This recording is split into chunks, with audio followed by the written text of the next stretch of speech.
Welcome to my YouTube channel. Please don't forget to subscribe, like, and share. So welcome back to our early review series, Practice Quiz, and we now have part 14 of our History and Theory of Architecture. So instructions before proceeding with the quiz, it is best to get a piece of paper muna, cut lengthwise, and then write down numbers 1 to 30 so that when you are ready, you can now start with the quiz, and for every question, write down the corresponding letter of your best choice or answer from the multiple choice. And you will be given 10 seconds to finalize your answer. At the end of the quiz, count the total number of your correct answers and check your score rating. So if you are ready, we can now start with the quiz. Question number 1. What is the warm room in Italian bath? A. Sudatorium, B. Tepidarium, C. Caldarium, D. Laconicum.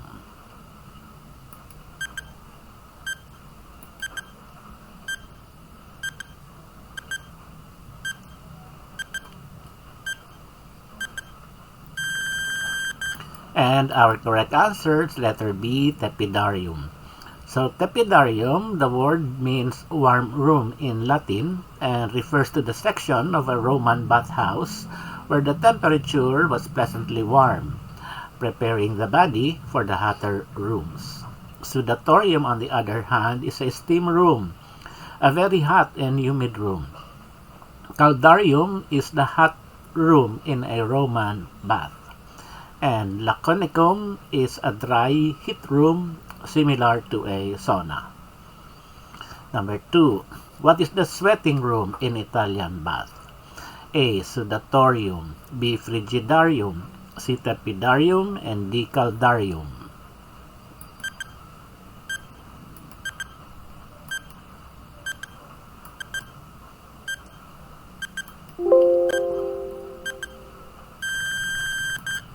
And our correct answer is letter A, Sudatorium. So sudatorium specifically refers to a sweat room in Roman-style bathhouses. It is derived from the Latin verb sudare, meaning to sweat. Frigidarium is the cold room in Roman baths, featuring cold plunge pools. And tepidarium is the warm room in Latin, and caldarium is the hot room in a Roman bath. So number 3, what is the name of the bedroom of the Italian domus? A. Atrium, B. Vestibulum, C. Cubicula, and D. Tabernae.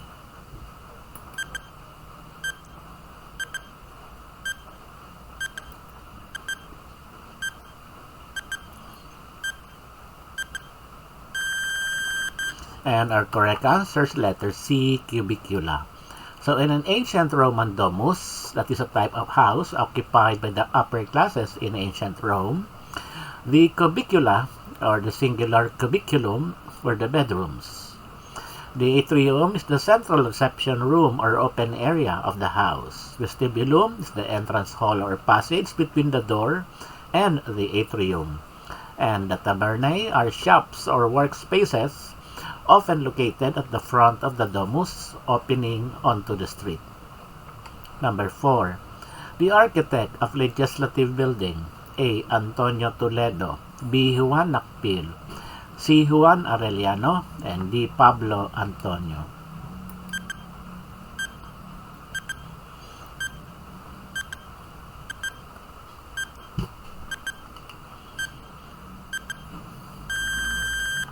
And our correct answer is letter A, Antonio Toledo. So the old legislative building is presently the National Museum of Fine Arts. The building, designed by Ralph Harrington Doan, Antonio Manialac Toledo, and Juan M. Arellano, was built between 1918 to 1926. Doan, with the assistance of Toledo, designed the building originally as the National Library. On the other hand, Juan Arellano is also credited due to his prominent involvement in the building's final design as the legislative building. So yung National Library, yung original na design ng building ay kay Antonio Toledo. Nung ginawang legislative building, si Juan Arellano na yung na-involved sa final design. Okay, number 5, architect of Meralco building. A. Jose Maria Zaragoza. B. Carlos Argüelles. C. Tomas Mapua. And D. Fernando Ocampo.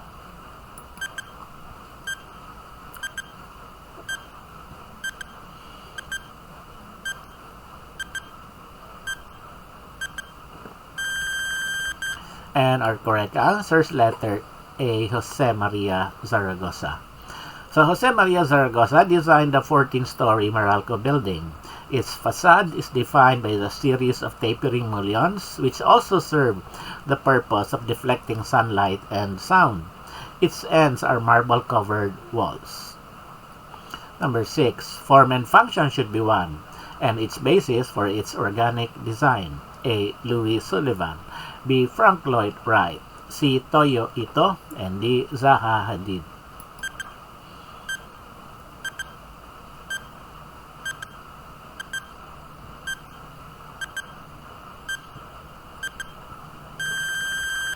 And our correct answers, letter B, Frank Lloyd Wright. Doon pa lamang sa organic design, alam na natin na si Frank Lloyd Wright yon, no? So, form and function are 1. This was Wright's response to Sullivan's dictum na kay Louis Sullivan is form follows function, no? So, he felt that form and function are inseparable, like a living organism's parts. Wright adopted the idea and added his own philosophy of organic architecture, which emphasizes harmony between human habitation and the natural world. So, ang complete quote niya is, form follows function. That has been misunderstood. Form and function should be 1, joined in a spiritual union. Number 7, work of Anthony Gaudi with undulating facade. A. La Sagrada Familia. B. Casa Mila. C. Palace Güell. D. Casa Batlló.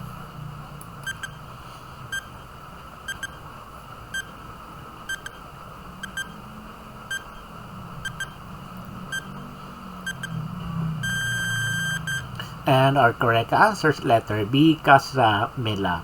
So Casa Mila is also known as La Pedrera and is characterized by its undulating stone facade resembling a cliff face and its wavy wrought iron balconies. Number 8, architect of Notre Dame Haute Ronchamp, France. A. Louis Sullivan. B. Frank Lloyd Wright. C. Le Corbusier. And D. Zaha Hadid.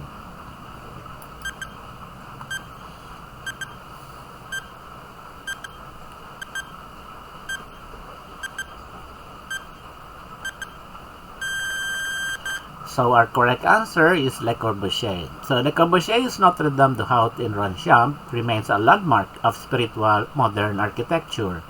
It is a celebrated masterpiece of expressionist modernism that departs from Le Corbusier's earlier rational and machine-inspired works, favoring sculptural forms and a strong spiritual character. Number 9. Who designed the New York's Daily News building? A. Welton Becket. B. Raymond Hood. C. Louis Sullivan. And D. William Van Allen.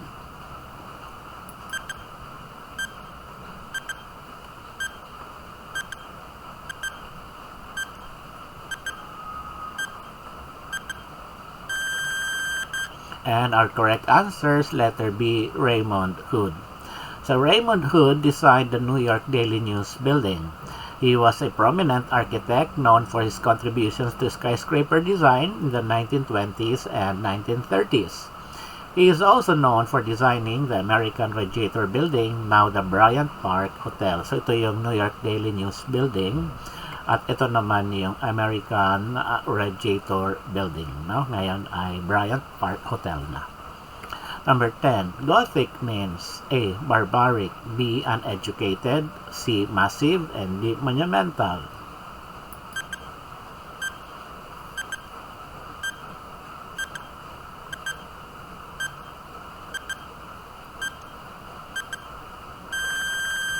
And our correct answers, letter A, barbaric. So the term Gothic was originally used pejoratively during the Renaissance to describe the architecture and art of the Middle Ages. which Renaissance scholars saw as crude or barbaric compared to the classical styles of ancient Greece and Rome. It was named after the Goths, a Germanic tribe seen by the Romans as barbarians who contributed to the fall of the Roman Empire. Number 11. What do you call an ancient stone figure having a lion body and a human head? A. Sphinx. B. Djinn. C. Octena. And D. Obelisk.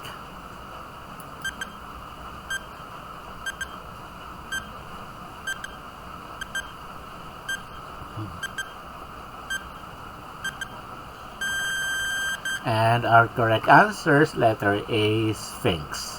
So a Sphinx is a mythical creature depicted with a lion's body and a human head, often found in ancient Egyptian art and literature. Number 12. What kind of style flourished during 1925 to 1939? A. International style. B. Art Nouveau. C. Modern art. And D. Art Deco.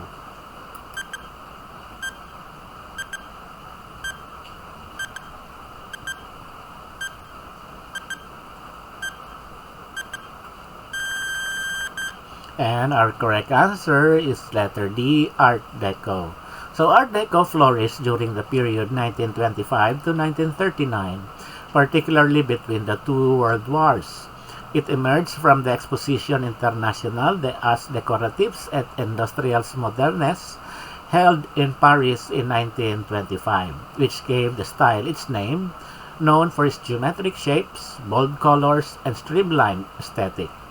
It became especially popular in architecture, furniture, fashion, and graphic design during the late 1920s through the 1930s. Number 13. It is a raised stand from which the Gospels or epistles were read. A. Podium. B. Pulpit. C. Ambo. And D. Choir.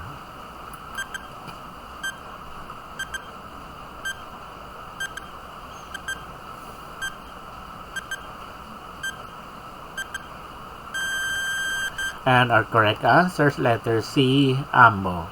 So, an ambo is a raised platform in a church, ito yun, no? From which the readings of the Gospels and epistles were traditionally read, whereas a pulpit is typically used for sermons. Number 14. Identify what architecture is in this figure. A. Gothic architecture. B. Byzantine architecture. C. Fantastic architecture. And D. Moorish architecture.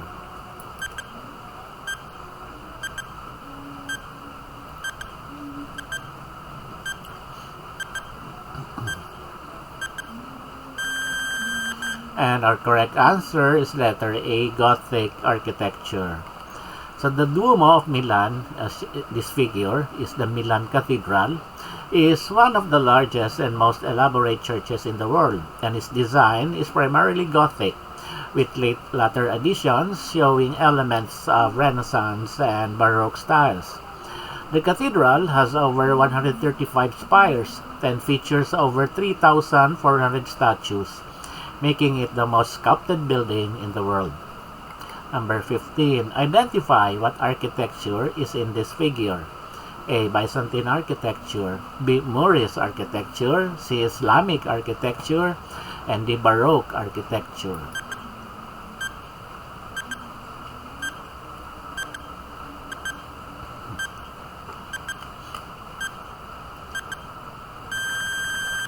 And our correct answer is letter B, Moorish architecture. So the Masjid Jamek in Kuala Lumpur, Malaysia is designed in the Moorish Revival architectural style, which is a subset of Islamic architecture. The mosque was designed by British architect and soldier Arthur Benison Hobak and built in 1909. Jamek Mosque, also known as Friday Mosque, is recognized as the oldest Islamic place of worship in Kuala Lumpur. Number 16. Designed by living men for living men. A. Robert Maillard. B. Eric Mendelssohn. C. Richard Neutra. And D. Charles René Mackintosh.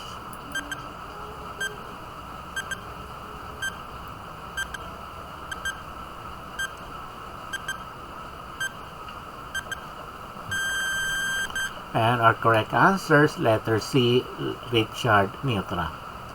Although walang reference talaga to say na this is actually said by Richard Neutra, the exact quote, no? But it is most closely associated with Richard Neutra.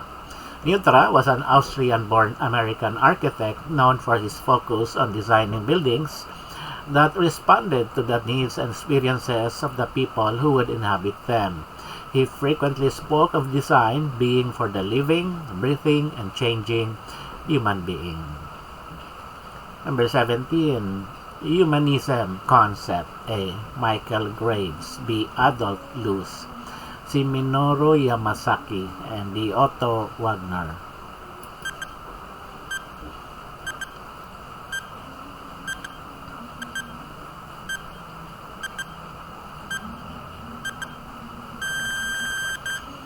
And our correct answers, letter C, Minoru Yamasaki.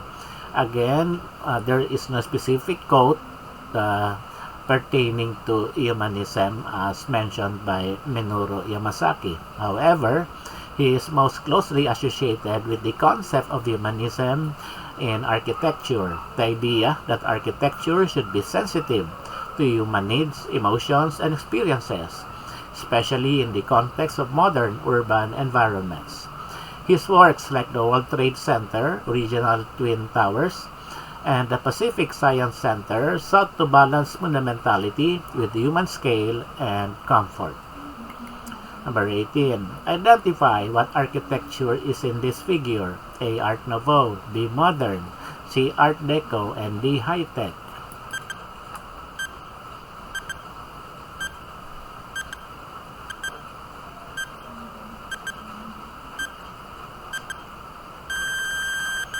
And our correct answers, letter C, Art Deco. So the Chrysler Building is an office building in New York City. It was designed by William Van Allen and often cited as the epitome of the Art Deco skyscraper. Its sunburst patterned stainless steel spire, this one, remains one of the most striking features of the Manhattan skyline.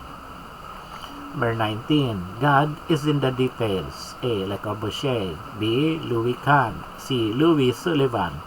D. Ludwig Mies van der Rohe.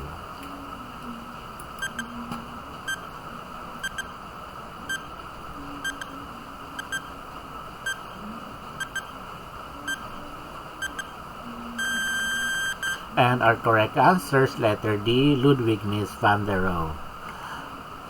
Number 20. Architecture is the reflection of the past. A. Otto Wagner. B. Michael Graves. C. Kenzo Tange. And D. I.M. Pei.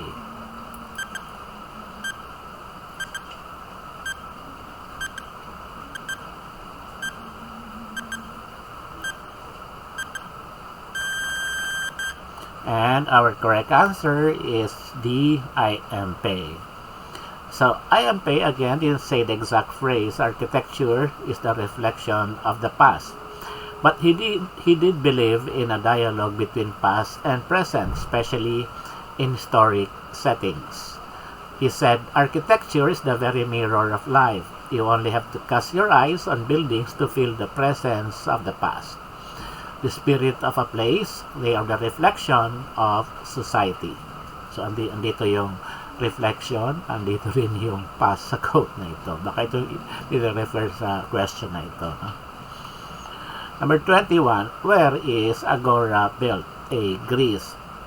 B. Rome. C. India. And D. Babylonia.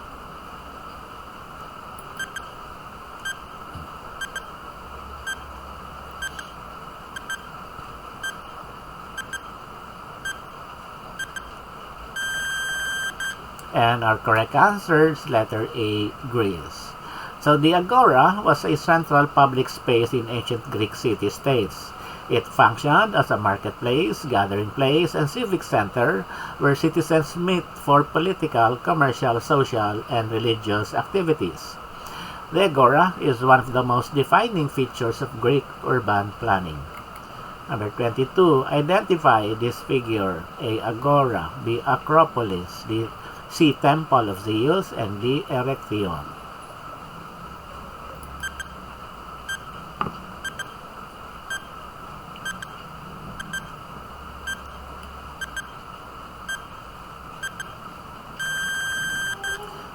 And the correct answer is letter B, Acropolis. So the Acropolis is a historical and ancient citadel located on a rocky hill above the city of Athens, Greece.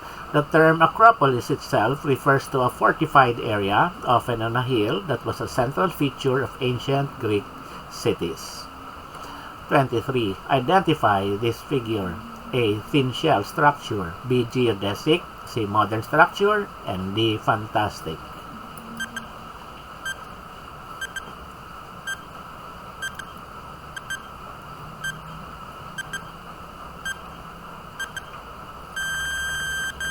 And our correct answer is letter A, thin shell structure. So this building is the oceanographic and is the largest complex of its type in Europe, spanning 110,000 square meters and holding a capacity of 11 million gallons of water, including a 6,900,000 gallon dolphinarium and a 1.8 million gallon ocean tank with sharks, rays, and other fish. It is home to 45,000 animals from 500 different species. The steel fiber reinforced concrete thin shell structure was designed by renowned architect Felix Candela. Number 24. Identify this figure. A. Thin shell structure. B. Geodesic. C. Modern structure. And D. Fantastic.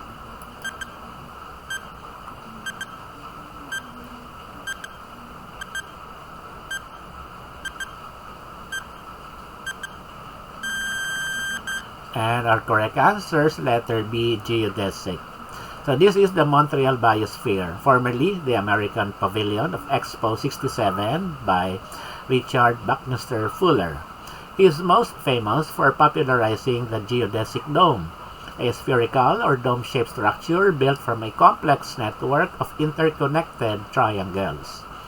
These structures are known for the strength and efficiency in material usage and ability to enclose large spaces with minimal support. Number 25. Part of Michelangelo's work. A. Piazza. B. Dome. C. Facade. And D. Portico.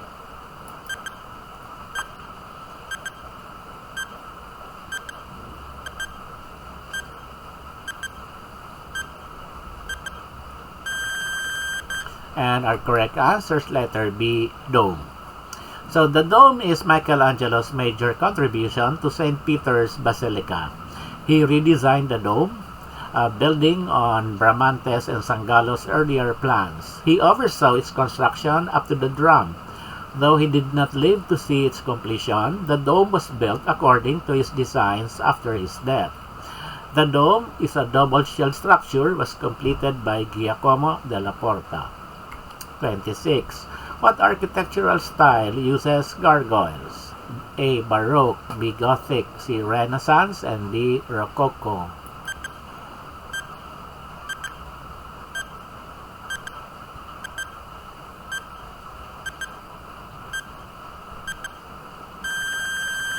And our correct answer is letter B, Gothic. So gargoyles are primarily associated with Gothic architecture, ito yan, no?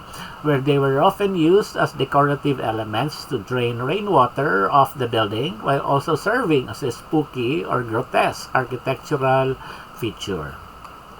Number 27. The famous architectural school in the world which is known for its commercial style at the turn of the 20th century.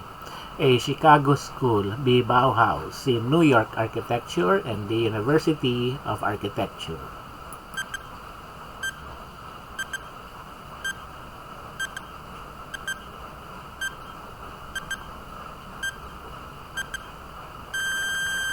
And our correct answer is letter A, Chicago School. So the Chicago School refers to an architectural style that emerged in Chicago during the late 19th and early 20th centuries, known for its focus on functional design and commercial buildings, particularly skyscrapers. This style is often associated with architects like Louis Sullivan, who is considered a pioneer of modern architecture. Number 28. Christian or Byzantine basilicas or churches which are enclosed or open at the western doorway leading to the outside. A. Sunset portal. B. Vestibule. C. West Portal, and D. Narthex.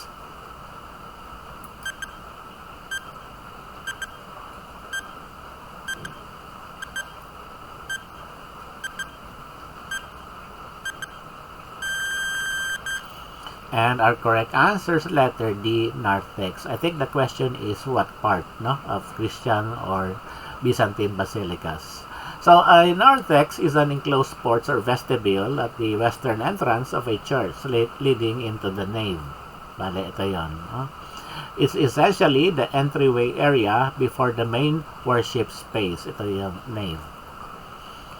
Number 29. Who is the architect with the famous dictum, modern architecture need not to be Western? A. Tadao Ando, B. Le Corbusier, C. Kenzo Tange, and D. I.M. Pei.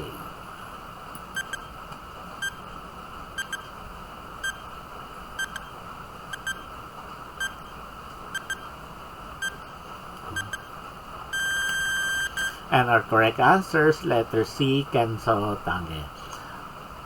Number 30, last. Felipe Mendoza designed this famous building in 1978. A. Batasang Pambansa in Quezon City. B. Far Eastern University. C. National Press Club. And D. Quezon Hall in UP Diliman.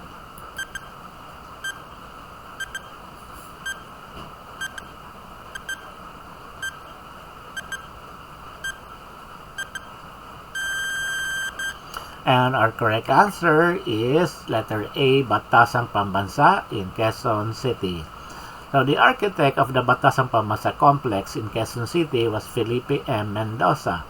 He was a designated architect for the entire complex, including the north and south wing buildings, the north and south wing buildings, which were completed in 1977. The main building, this one, opened in 1978. The complex was built to house the Batasang Pambansa, which is the unicameral parliament established under the 1973 Constitution. And so that's it. You can now count your total correct answers. Congratulations for completing the quiz. Now, count your total correct answers and determine your score category. If your rating is 15 or less, it is time for a more strategic review. If you want to have a more comprehensive review for the board exams, just scan the QR code here to know more about course offerings and schedule at the CBC Review Center. And watch out for my succeeding videos as well. Thanks for watching. Don't forget to subscribe, like, and share.